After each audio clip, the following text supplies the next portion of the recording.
अस्सलामुअलैकुम dear students. कल हमने पैरामैग्नेटिक, फेरोमैग्नेटिक और डायामैग्नेटिक मटेरियल के बारे में पढ़ा था। आज हम मैग्नेटिक फील्ड की वजह से जो एनर्जी ज़ाया होती है, यानी जब हम किसी मटेरियल को मैग्नेटाइज करते हैं या डीमैग्नेटाइज करते हैं, तो इस मैग्नेटाइजेशन और डीमैग्नेटाइजेशन के बीच एनर्जी लॉसेस होती है। इस एनर्जी लॉसेस को हम मैग्नेटिक हिस्टैरिसीस कहते हैं। तो आइए चलते हैं कि मैग्नेटिक हिस्टैरिसीस होता क्या है। फर्ज करें हमारे साथ एक टोरॉइड है। टोरॉइड एक सोलेनॉइड कॉइल होता है, लेकिन हमने इस सोलेनॉइड को रिंग शेप दिया है। अब टोरॉइड क्या है? सर्कुलर कॉपर कॉइल है। इसके अंदर एक फेरोमैग्नेटिक मटेरियल होता है। खासकर क्या होता है? आयरन होती है। तो चलते देखते हैं कि टोरॉइड के अंदर मैग्नेटाइजेशन और डीमैग्नेटाइजेशन किस तरह होती है। जब टोरॉइड सर्किट में हमने कोई ईएमएफ सोर्स नहीं लगाई है, यानी इस सर्किट से अगर करंट जीरो हो, इस सर्किट के अंदर अगर करंट 0 हो, तो ये मैग्नेटिक डोमेन, आयरन के अंदर जो मैग्नेटिक डोमेन है, ये एक खास तरतीब से अरेंज है। जैसा कि हम इस डायग्राम में देख सकते हैं, ये आयरन के अंदर मैग्नेटिक डोमेन।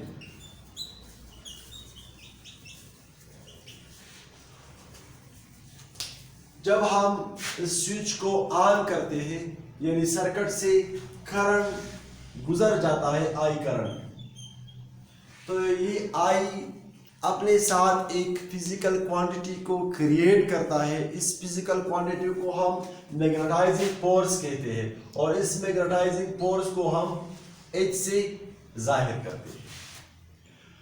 अब जो ही इस कॉइल से करंट गुजरता है, तो करंट कैरिंग कॉइल के इर्द गिर्द मैग्नेटिक फील्ड पैदा होता है। अब ये मैग्नेटिक फील्ड लाइंस जब इस आयरन से पास होते हैं, तो ये क्रिएट करता है मैग्नेटिक फ्लक्स, और इस मैग्नेटिक फ्लक्स की क्रिएशन की वजह से, इस बैरूनी मैग्नेटिक फील्ड की वजह से आयरन की जो मैग्नेटिक डोमेन है वो एक खास सिमत में, यानी एक्सटर्नल मैग्नेटिक फील्ड की डायरेक्शन में अरेंज होते हैं, इससे पैरेलल बन जाते हैं। तो यहाँ पर करंट की गैर मौजूदगी में मैग्नेटिक डोमेन कुछ इस तरह थे। जब हमने एक खास डायरेक्शन में करंट गुजारा, तो ये मैग्नेटिक डोमेन एक दूसरे की बिल्कुल पैरेलल हुए, और इनकी डायरेक्शन भी एक जैसी है। होता किस तरह है? पहले एक डोमेन अलाइन होता है, फिर दूसरा, फिर तीसरा, आखिरकार सारे के सारे मैग्नेटिक डोमेन्स एक खास डायरेक्शन में अरेंज होते हैं। तब तक ये अरेंजमेंट होगी जब तक यहाँ पे करंट होगा और यहाँ पर मैग्नेटाइजिंग फोर्स होगा। जब सारे के सारे डोमेन्स पैरेलल बन जाते हैं, तो बी यानी मैग्नेटिक फ्लक्स डेंसिटी अपनी इंतहा तक पहुंचती है। अब अगर मजीद H मौजूद हो, लेकिन B के ऊपर किसी किस्म का असर नहीं होगा, तो यहाँ पर ग्राफ में हम देख सकते हैं कि जो ही H में इंक्रीज होता है, करंट कंटिन्यू होता है, मैग्नेटाइजिंग फोर्स कंटिन्यू होता है, तो B की वैल्यू इसके साथ बढ़ जाती है। लेकिन जब सारे के सारे डोमेन्स एक पर्टिकुलर डायरेक्शन में अरेंज होते हैं तो इसके बाद मैग्नेटिक फ्लक्स डेंसिटी यानी बी की वैल्यू में कोई इजाफा नहीं देखा जाएगा। इस ग्राफ में पॉइंट ए को मैग्नेटिक सैचुरेशन पॉइंट कहते हैं। ये सैचुरेशन पॉइंट है, यानी यहाँ पे सैचुरेशन ऑफ मैग्नेटाइजेशन होती है, सारे के सारे डोमेन सैचुरेट हुए हैं। अब अगर हम इस स्विच को ऑफ कर दे तो क्या होगा, H की वैल्यू 0 होगी, क्योंकि H I के ऊपर बराह रास्त डिपेंड करता है। तो जब I 0 होगा H की वैल्यू भी 0 होगी। लेकिन चूंकि डोमेन पहले से तरतीब शुदा है और ये नॉन कंजर्वेटिव फील्ड के अंदर तरतीब पा चुके हैं, यहाँ पे मैग्नेटिक फोर्स जो है ये नॉन कंजर्वेटिव फोर्स है, तो उनका खुदकार तरीके से वापसी मुमकिन नहीं। तो हमारे साथ एक और पॉइंट मिलता है जिसको हमने इस ग्राफ में पॉइंट बी से जाहिर किया है। इस पॉइंट बी पे क्या होता है, इस पॉइंट बी पे H की वैल्यू 0 हो जाती है, लेकिन B की वैल्यू अभी बाकी है। पॉइंट A पे A, H और B दोनों की वैल्यू मौजूद थी। पॉइंट B पे H 0 हो गया। क्यों 0 हो गया? क्योंकि हमने स्विच ऑफ कर दिया। अब पॉइंट B पे इस मैग्नेटिक फ्लक्स डेंसिटी की जो वैल्यू है इसको हम रेजिडल मैग्नेटिज्म कहते हैं या रेजिडल मैग्नेटिक फ्लक्स कहते हैं, या बी की वैल्यू को हम रिमेनेंस रिटेंटिविटी कहते हैं। यानी H सिपर हो गया लेकिन B अभी सिपर नहीं हुई है। इसके बाद हमने स्विच को दोबारा ऑन किया, लेकिन इस दफा हमने सर्किट पोलरिटी चेंज की है। यानी पहले जो पॉजिटिव पोलरिटी थी, पॉजिटिव टर्मिनल था बैटरी का, अब ये नेगेटिव है। तो ऐसा करने से क्या होगा, ऐसा करने से इस मैग्नेटिक डोमेन के ऊपर मुखालिफ सिमत में एक फोर्स क्रिएट होगा। अब ये मैग्नेटाइजिंग फोर्स रिवर्स डायरेक्शन में तो इस तरतीब को बिगाड़ेगा। किस तरह? जैसा कि इस डायग्राम में हमने दिखाने की कोशिश की है। तो सारे के सारे डोमेन्स एक दफा फिर डिसऑर्डर में चले जाते हैं। एक खास पॉइंट पे ये सारे के सारे डोमेन बेतरतीब बन जाते हैं। इस पॉइंट को हमने ग्राफ में पॉइंट सी से जाहिर किया है। यानी पॉइंट सी पे H की वैल्यू निगेटिव होगी और B की वैल्यू 0 होगी। इस पॉइंट सी के ऊपर H की जो वैल्यू है इसको हम कोएर्सिव फोर्स कहते हैं। क्या कहती है? Coercive force. इसके बाद क्या होगा, ये डोमेन रिवर्स डायरेक्शन में तरतीब पाएंगे और एक खास पॉइंट पे हम पहुंच जाएंगे जहां पे सारे के सारे डोमेन मुखालिफ सिमत में अरेंज हो चुके हैं। तो ग्राफ में इस पॉइंट को हमने D से जाहिर किया है। यहां पर H की वैल्यू भी निगेटिव है और B की वैल्यू भी निगेटिव है। यानी एक तो पहले से हमने करंट की डायरेक्शन रिवर्स की थी और इस करंट की वजह से मैग्नेटाइजेशन भी मुखालिफ सिमत में हो गई है। इस पॉइंट डी पे अगेन सैचुरेशन ऑफ मैग्नेटाइजेशन का पॉइंट निकलता है, लेकिन यहां पर रिवर्स डायरेक्शन में। अब आगे हम क्या करते हैं, आगे हम दोबारा स्विच को ऑफ करते हैं। तो जब हम स्विच को ऑफ करते हैं तो क्या होगा, स्विच ऑफ करने से H की वैल्यू 0 होगी, लेकिन B की वैल्यू 0 नहीं होगी, क्योंकि अभी इसने मुखालिफ सिमत में मैग्नेटाइजेशन की इंतहा तक ही पहुंच चुके हैं।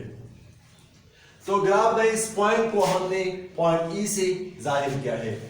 इस पॉइंट E के ऊपर H की वैल्यू 0 है और B की वैल्यू नेगेटिव है। आखिरकार हमने दोबारा इस सर्किट को पहले जैसे बनाया है, यानी पॉजिटिव टर्मिनल को पॉजिटिव कहा है और नेगेटिव को नेगेटिव, और स्विच को ऑन किया है जैसा कि पहले वाले केस में। तो अब एक दफा फिर क्या होगा, इन डोमेन के अंदर डिसऑर्डर बन जाएगी, और डिसऑर्डर बनने के बाद B की वैल्यू 0 होगी, और आगे क्या होगा, ये दोबारा पहले जैसे तरतीब में होंगे। एक दफा फिर हम पॉइंट F तक पहुंच जाएंगे।